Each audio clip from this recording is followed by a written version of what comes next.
Bienvenidos y bienvenidas a Enclave Política. El Grupo de Lima se queda sin Lima y sin Lima ya no hay Grupo de Lima, ni mucho menos todo lo que ello implica para ese conjunto de gobiernos y mandatarios que lo crearon para atacar a Venezuela y también para deshacerse de la UNASUR, la Unión de Naciones Sudamericanas. Pero también es cierto que ese Grupo de Lima no existía en la práctica, más allá de las veleidades de un Iván Duque, de Sebastián Piñera o de ese detestable Lenín Moreno en su momento. Veleidades xenófobas y antilatinoamericanistas. Por eso nos preguntamos, ¿cuánto pesa en Perú esta decisión? ¿Hasta dónde será un nuevo motivo para fastidiar el arranque del gobierno de Pedro Castillo y sobre todo para atacar a su brillante y lúcido académico, el canciller Héctor Béjar? De esto hablaremos ahora con el dirigente político Martín Guerra, a quien le damos la más cordial bienvenida y es un gusto volverte a ver. Martín, ¿cómo estás? Saludos, Orlando. Un gran abrazo y un gusto también para mí poder conversar contigo. Gracias, Martín. También es importante que América Latina escuche tu voz y, por supuesto, también pensemos conjuntamente lo que pasa en el Perú. ¿Hasta dónde ha pesado la decisión de salirse del Grupo de Lima, que, como decía, ya no existía? ¿Hay un impacto en la sociedad política, intelectual y académica y también diplomática del Perú? Bueno, el día 8 de agosto se cumple 4 años de la fundación de este célebre cartel de Lima, como le llamábamos aquí, el movimiento social, el movimiento progresista. Fue una fundación impresionante en la historia de la diplomacia peruana, porque por primera vez se creaba un grupo para atacar un gobierno y un pueblo que tenía además dirigentes democráticamente constituidos. Y olvidando las relaciones de amistad profunda que tenemos con el pueblo de Venezuela. Para comenzar, la independencia del Perú se selló con la batalla de Ayacucho, que surge del planeamiento estratégico del libertador Simón Bolívar. Desde ahí ya era una organización que surgía en contra de la lealtad y la solidaridad de los pueblos que había caracterizado a Perú y Venezuela. Pero además de eso, se planteaba como una organización de países que iban a sumarse para contrarrestar las medidas sociales, populares del gobierno de Venezuela y además pedir a los Estados Unidos y a las potencias europeas que bloquearan económicamente a Venezuela, si no lo decían directamente en la Declaración de Lima, las medidas que planteaban respecto a los temas políticos, fiscales, económicos, iban hacia eso, ¿no? Y el apoyo además total al personaje nefasto de Juan Guaidó, a quien hasta la USAID ha criticado por desviar los dineros que se habían reunido para apoyo social para usos personales. Si USAID critica a Guaidó, esto es terrible, ¿no? Entonces, Kuczynski fue uno de los impulsores del Grupo de Lima, luego continuó Vizcarra y toda la lista de presidentes tan honorables que tú has señalado en la introducción, ¿no? Y que criticaban Venezuela mientras tenían en sus movimientos sociales un polvorín, ¿no? Hemos visto lo que ha ocurrido en Chile, que ha terminado con un proceso constituyente. Lo que está ocurriendo en Colombia, todos los días masacres, asesinatos, represión al movimiento social. Parece que el presidente Duque no viera lo que pasa en su propio país y lo que genera además el uribismo y lo que sucedía en Ecuador y todas las protestas sociales que se dieron contra el personaje de Lenín Moreno. Entonces, y aquí en el Perú, que cambiamos de presidente a cada rato, justo en los momentos del Grupo de Lima. Kuczynski convoca al Grupo de Lima y el Grupo de Lima hace agua para comenzar con su propio mandato, ¿no? Ya sabemos todo lo que ocurrió después. Entonces, la medida del flamante canciller Héctor Béjar, un personaje entrañable para la política popular peruana, un académico muy respetable, un tipo que se ha dedicado con igual ahínco al estudio como a la protesta social y al planteamiento crítico respecto a lo que ocurre en nuestro país en América Latina. El llamado del canciller a darle a la relación del Perú con América Latina una prioridad fundamental en base a los lazos de solidaridad, de integración, de hermandad, y que esta solo se pueden lograr si nos salimos del Grupo de Lima como primer, digamos, paso para reunir nuevamente a los pueblos hermanos de América Latina, ha sido tomada aquí por la reacción con un susto tremendo, ¿no? Lo han tildado al canciller de terrorista, de violentista, de delincuente, han sacado todo el pasado digno de Héctor Béjar.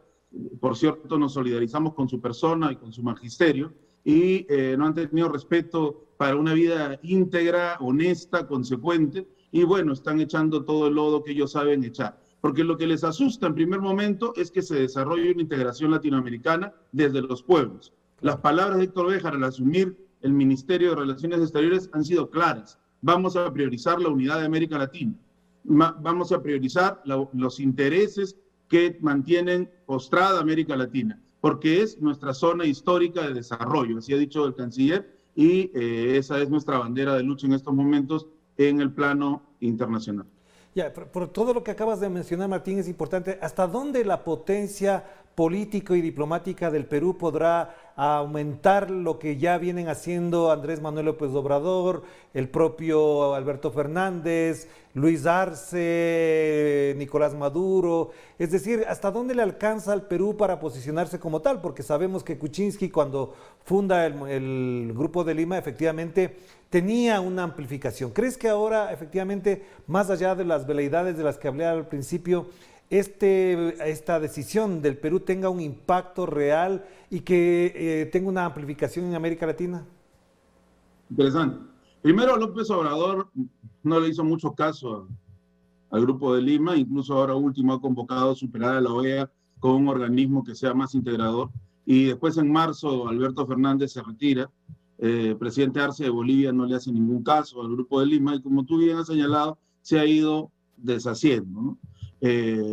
Demostrando pues que no había ninguna solidez ni moral ni ideológica en esto, ¿no? Yo creo que sí puede haber un alcance. Es importante, primero, porque el gobierno tiene una vocación latinoamericanista, tiene una vocación de integración, y eso va más allá incluso de las ideologías, porque estamos hablando de materia política diplomática internacional. La unidad debe ser de los pueblos. No puede ser que masas enormes de latinoamericanos estemos enfrentados porque algunos gobiernos plantean esa división como política externa, ¿no? Que es una desfachatez diplomática, ¿no? Por decirlo de la manera más decente. Y lo segundo es la persona del canciller. En estos momentos el rol del individuo en la historia es fundamental. Y Héctor Béjar tiene una mirada de integración latinoamericana, no solamente ideológica, sino también teórica, plasmada en sus libros, en sus clases universitarias, en su visión de país. Entonces, yo creo que la proyección va a ser muy interesante, porque estamos hablando de México, Argentina, Bolivia, Venezuela, y Perú se suma no a un eje del mal, como quisieran verlo los medios de comunicación, sino a un llamamiento de unidad latinoamericana. Nos ha golpeado mucho la pandemia, tenemos crisis económica, no tenemos capacidad industrial desarrollada. En algunos casos, algunos gobiernos vendepatria, como el de Moreno, por ejemplo, han desandado las buenas decisiones tomadas en años anteriores. Entonces, es necesario integrarnos económicamente, socialmente. Hay una historia detrás, hay una cultura detrás. Yo creo que la proyección va a ser muy interesante. El presidente Pedro Castillo tiene una visión de unidad latinoamericana que parte desde su sentimiento de poblador del pueblo peruano, de origen campesino, de origen humilde, y que entiende que los pueblos están más allá, muchas veces, de las decisiones apátridas, de patria, proimperialista de sus gobiernos. Claro, pero Martín, eso tampoco aleja al Perú de las relaciones con Chile, con Brasil, con Colombia, con el propio Estados Unidos, y por eso te quería preguntar, para cerrar este primer bloque, ¿hasta dónde esta postura podría, digo yo entre comillas y potencialmente, podría tomar distancia con lo que Estados Unidos acostumbra, es decir, hacer que Perú vuelva a ubicarse en el plano de distanciamiento, incluso de hostigamiento diplomático por parte de Estados Unidos? Eso tendría que ser unilateralmente, porque cuando uno lee el mensaje dado por Héctor Béjar, es clarísimo, la idea, es clarísima, perdón, de unidad con todos los países de nuestra América, no solamente con los países del Caribe o del Sur, sino también con los países de Norteamérica, priorizando nuestra zona de desarrollo, como bien lo dijo Héctor Béjar, que tenemos la misma historia, que surgimos pues contra el colonialismo español. Entonces, priorizando eso porque es nuestra zona de desarrollo cultural, económica, pero sin romper con otros gobiernos, tendiendo la mano a los gobiernos que tengan presidentes neoliberales. Repetimos, la idea de la diplomacia peruana planteada por la Cancillería dirigida por Héctor Béjar es amistad con los pueblos y con los gobiernos, sin ninguna distinción. Ahora, si eso significa que nos van a aislar, como están pretendiendo los medios de comunicación peruanos, que quieren vacar a un presidente con 12 días de haber juramentado y con un gabinete ministerial con 10 días y que pretenden además hacer que el Perú se convierta en una isla fuera de las relaciones económicas con los países más poderosos del continente, pues serán medidas unilaterales que no están de acuerdo con los planes del gobierno y que por supuesto se deben rechazar. Claro, vamos a hacer la primera pausa, Martín, y volvemos enseguida para analizar no solamente la política exterior, sino hasta dónde la política exterior va a reflejar efectivamente lo que ocurre en la política interna del Perú en el mandato de Pedro Castillo. Hagamos la pausa y enseguida volvemos a Lima para seguir conversando sobre lo que pasa en este querido y hermano país, el Perú.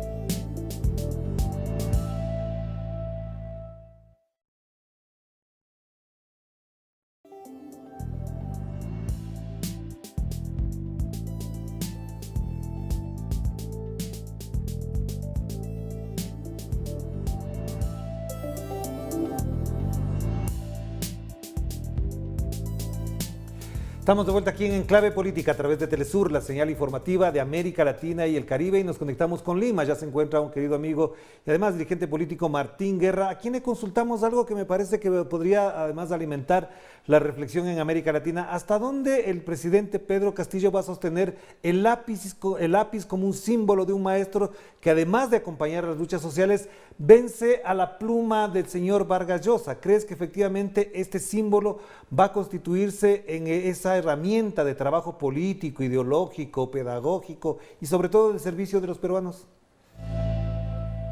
Ya lo está haciendo, ¿no?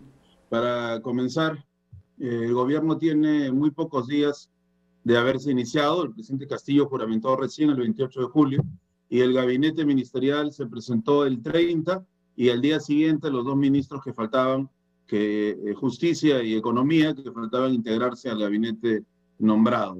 Entonces, estamos recién comenzando. Sin embargo, Orlando, ya se han dado marchas convocadas por la oposición, por el Fujimori principalmente, por el aprismo que intenta renacer a través de estas movilizaciones, con un gran despliegue económico. Para comenzar, la logística que tienen las banderas, los polos, las remeras, como le puedan llamar, son muy caras para un momento aquí de crisis económica. Es bueno señalarlo porque significa que están dispuestos a utilizar todos los capitales que puedan conseguir para esto, ¿no? Y con proclamas muy ofensivas. Han marchado muy cerca de la casa del profesor Castillo, donde hay niños, hay vecinos que nada tienen que ver con la política, y con proclamas bastante violentas. Aunque los medios de comunicación dicen que el movimiento popular es el violento, las proclamas son demasiado violentas, ¿no? Muerte al comunismo, no al terrorismo. Homologan todos estos conceptos como si significaran lo mismo y hablan de vacancia ya, ¿no? La consigna escrita en banderolas y dicha públicamente es vacancia presidencial. O sea, se pretende vacar a alguien que ni siquiera ha podido iniciar un programa de gobierno. Pero ahí, a eso me refería al inicio de la respuesta, es que la población mayoritaria no solo ha salido a la contramarcha a defender el proceso, sino que no ha digamos, mordido el anzuelo de la provocación. Y eso es en todo el país. Ellos concentran sus fuerzas en Lima y en el centro de Lima. Ni siquiera son pobladores de la zona, sino que traen en autos y en camiones. Entonces, yo creo que ya el lápiz está escribiendo una nueva historia, ¿no? Y está escribiendo la historia de la liberación del Perú. ¿Cómo se conecta eso con la posición latinoamericana? Es muy importante, ¿no? Porque no se... creo que el gobierno lo sabe y el pueblo también. No se puede desarrollar un cambio autónomo si esta autonomía relativa, ¿no?, como toda autonomía en política económica y política exterior, tiene una relación necesariamente autónoma también respecto a las decisiones de las grandes potencias. Entonces, si queremos una economía nacional que sirva a nuestro pueblo, porque hemos encontrado todo en crisis, necesitamos también relaciones que surjan de la lealtad y la solidaridad de los pueblos por propia voluntad y no por imposición de programas que nada tienen que ver con nuestras decisiones y nuestros intereses. Claro, y frente a eso, por fuera de las críticas que evidentemente sabemos qué objetivos tienen en la oposición, sí te plantearía una duda o quizás algo que no suena bien en la lógica tradicional ya que se va instaurando en la gestión administrativa de los estados y tiene que ver con la paridad de género. ¿Por qué Pedro Castillo solo ha nombrado a 2 de sus 19 ministros a mujeres? ¿Crees que efectivamente ahí hay alguna falla? Quizás eso se pueda corregir o por el contrario, eso no cuenta en función de lo que requiere y pide la gestión de Pedro Castillo. Y lo interesante es que los medios de comunicación que están en contra de la paridad de género, lo que llaman ellos además son pro familia, ¿no? Detestan el tema del lenguaje inclusivo y otras cosas que pueden darse a debate en ese momento ahora, pero que son pues ellos totalmente conservadores, habrán agitado esto, que solamente hay 2 ministras, como un arma para decir que el gobierno es machista, etcétera, ¿no? Yo creo que sí es un error y van a haber muchos errores. Toda obra humana es perfectible, pero además hay que decir algo. Al presidente Castillo le dieron 8 días para instalarse. La dilación que ocasionó las protestas innecesarias de Keiko Fujimori y de su grupo de abogados, los abogados más caros del país y los más comprometidos, además con defensas nada santas en su historial, y los medios de comunicación que blindaron estos reclamos alucinantes, por decirlo menos, y que todos, absolutamente todos, fueron denegados. Demoraron casi un mes la juramentación del presidente. Nadie en 8 días puede instalarse. Ningún ministro puede aceptar ser ministro si no se sabía claramente si se iba a proclamar o no a Pedro Castillo, porque había una incertidumbre. Aquí es el país de las maravillas antes de este gobierno y se hacía lo que le daba la gana a los medios y a los poderes fácticos y a las grandes empresas, hay que decirlo. Entonces, con esa incertidumbre no podía obtener un equipo. Definitivamente lo tenía pensado, pero eso no se podía concretar. Entonces, sí es un error tener solo 2 ministras, pero eso se va a poder corregir con el tiempo. Recién estamos empezando y creemos que es necesaria la presencia de la paridad. Es un logro del movimiento popular, por supuesto no de los conservadores. Claro que se está iniciando y estos errores van a poder superarse con el tiempo, pero no ha sido intencional desde ningún punto de vista porque había varias compañeras promocionadas para los cargos, pero en medio de la incertidumbre y de cierta improvisación que no fue propia del profesor Castillo, sino de la imposición lamentable por los reclamos injustos de Keiko Fujimori, se dieron. Claro. Pero Martín, otro tema que a mí me parece que es bueno que lo toquemos, ya que has mencionado incluso algunos elementos de orden interno, tiene que ver con este inusitado incremento de los precios de algunos productos de la canasta básica, en general del mercado. Y parecería que nos devuelve esto a la época de Salvador Allende. Cuando sube al poder Salvador Allende, lo que hacen los empresarios chilenos en su momento es generar el nivel de escasez, incremento de precios. ¿Crees que esta estrategia le va a dar resultado al empresariado peruano que intenta desestabilizar al gobierno a partir del incremento de los precios, considerando además que la respuesta del gobierno ha sido el control de los precios? Sí, claro, es una táctica que ellos van a usar. La estuvieron usando antes de la juramentación del presidente Castillo como medida de presión social para que la gente se inclinara a los reclamos de Keiko Fujimori. Aquí Orlando hemos ganado en la calle. Si bien es cierto, se ha ganado a través de las elecciones justas, en realidad, sin el apoyo de nuestro pueblo, que vino de todos los rincones del Perú, dejando sus sembríos, dejando su trabajo, eso es algo que hay que decir, muchos de ellos han perdido económicamente porque hay gente que vive del trabajo de la tierra y tú sabes que el trabajo de la tierra, si uno no está pegado a la tierra, esto se pierde, ¿no? Entonces, nuestro pueblo vino y se posicionó enfrente a las instituciones, a los edificios representativos y cuidó el voto. Si esto no hubiera pasado, otra historia sería la del Perú. Entonces ellos suben el dólar, sale directamente del Banco Central de Reserva. Es cierto que hay una subida a nivel mundial, pero no tanto, ¿no? Y Alicorp principalmente, entre otras empresas, pero Alicorp es un monopolio impresionante, que tiene casi todos los productos de pan llevar que se usan en las familias peruanas y que además es monopolio, ¿eh? Porque tiene varias marcas de aceite, varias marcas de fideos, etcétera, etcétera, ¿no? Y uno cree que está eligiendo entre diversas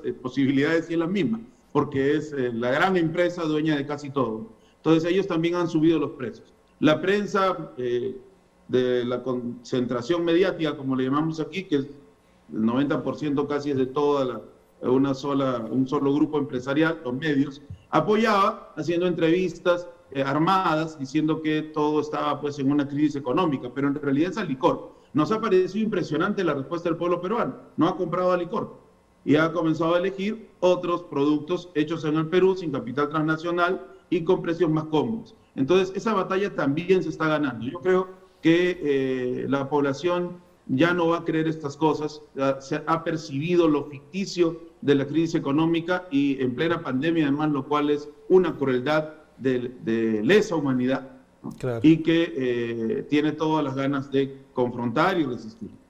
Una última pregunta, Martín, y esta es importante, por supuesto, desde tu visión política, desde tu actividad política. ¿Hasta dónde Pedro Castillo puede ser el factor de unidad de los sectores populares, sociales, de izquierda, progresistas del Perú? ¿Crees que efectivamente la gestión del gobierno ayudará a eso? ¿O por el contrario, lo que ha pasado, por ejemplo, en países como el Ecuador o Bolivia, o en la Argentina mismo, sectores progresistas comienzan a tomar distancia en la clásica postura de que siempre estarán contra el poder? ¿Es posible que Pedro Castillo constituya ese factor de unidad, de cohesión y hasta de blindaje del sector del movimiento popular y social progresista del Perú? Importante analizar esto, Orlando. Hasta el momento, Pedro Castillo tiene un gran efecto entre los dirigentes sindicales y las bases sindicales, porque él mismo es un gremialista, él emerge de las luchas de los maestros, de los docentes, ¿no? Entonces tiene una gran llegada al movimiento sindical, también a la izquierda más de bases, ¿no? Y a los partidos de la izquierda peruana, es correcto decir eso. Sí es cierto que un sector de progresismo, sobre todo aquellos que no tienen base social, y lo digo como crítica sana y con total criterio de hermandad, pero es cierto, los que llamamos aquí los opinólogos de izquierda, que estaban con Pedro Castillo, la última semana se han asustado un poco y han comenzado a criticar el gabinete. Hay en nuestros países, Orlando, todavía mucho racismo y es lamentable. Y yo quiero aprovechar, estar al aire para poder señalar eso. El racismo es algo que lastra no solamente a la derecha y a los conservadores, también un sector de la izquierda. Y no solamente el racismo, sino el clasismo y el elitismo. Se ha criticado el gabinete por tener personas, entre comillas, no muy conocidas y que no tienen doctorados, postdoctorados, maestrías. Bueno, hemos tenido en la historia del Perú los presidentes y los ministros con, creo, mayor cantidad de estudios y de grados académicos y todos, o la mayoría, han sido ladrones y están juzgados por eso. Entonces, ¿por qué las inteligencias que provienen del pueblo no son validadas por esos sectores que se llaman de izquierda? Inteligencias que surgen de problemas concretos, inteligencias agrarias, inteligencias obreras, también son importantes, todas las inteligencias son importantes, la de los intelectuales progresistas, la de los académicos y también la de nuestro pueblo que sabe resolver problemas profundos todos los días, ¿no? Sobre todo un pueblo tan postergado como el del interior del Perú. Entonces, esos personajes probablemente terminen criticando y hasta pasándose al otro lado, pero son significativos en cuanto a los medios les dan importancia. No tienen una gran base social detrás. Hay otros que sí critican con total solidaridad y con el interés de que, por supuesto, se corrijan cosas desde el principio. Y me parece muy bien que critiquen. Tenemos que saber escuchar, conversar y dialogar, pero no aquellos que critican con intereses porque en realidad no fueron convocados, ¿no? Esa idea egoísta, infraterna, no debe ser la que guíe pues ningún tipo de crítica, ¿no? Yo creo que el presidente Castillo sí es en este momento el referente de unidad de la izquierda y del progresismo y del movimiento popular peruano y esperamos que siga siendo. Para eso los demás tenemos que hacer nuestro trabajo y seguir coadyuvando esfuerzos para la unidad. Claro que sí. Muchas gracias por atender esta invitación a conversar y por supuesto para aclarar y amplificar el debate político que debe haber en el Perú y que efectivamente en América Latina hace falta escucharlo también. Te mando un abrazo, Martín, que estés muy bien. Un abrazo, Orlando. Muchas gracias. Gracias a Martín Guerra, que desde Lima nos ha contextualizado lo que está pasando en el Perú y que es importante tenerlo en cuenta. Además, señalarles que hoy también, en estas circunstancias, el Grupo de Lima dejó de estar, de tener y de contar con Lima. Y eso da cuenta del significado que tiene para algunos este tipo de proyectos que no tienen ningún futuro porque no se arraigan, no tienen raíces en la patria grande, en la matria grande además. Nos despedimos, cuídense mucho, que la pasen bien. Chao, chao.